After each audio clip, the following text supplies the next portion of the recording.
Lobby Tools, legislative news and information systems, on the web at lobbytools.com.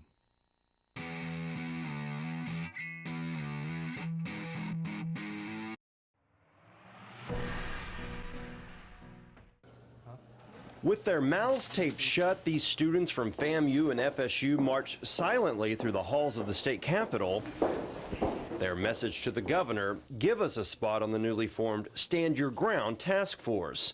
Young people are often the ones victimized the most by these practices, by Stand Your Ground law. The task force was formed following the shooting death of Trayvon Martin and George Zimmerman's claims he pulled the trigger in self-defense. There's 17 people on the task force, including 4 who voted for Stand Your Ground. There are prosecutors, defense attorneys, and sheriffs, but there are no students. Make a new task force! The Dream Defenders, a student civil rights group, is leading the calls for student representation.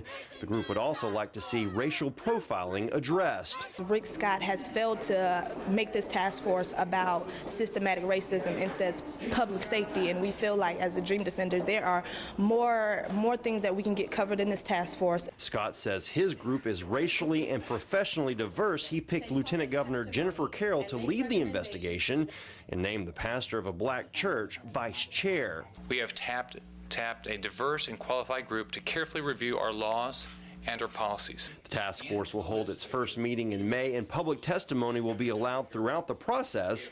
But with no young black men on the force, these students will be leery of the conclusions. In Tallahassee, I'm Whitney Ray reporting.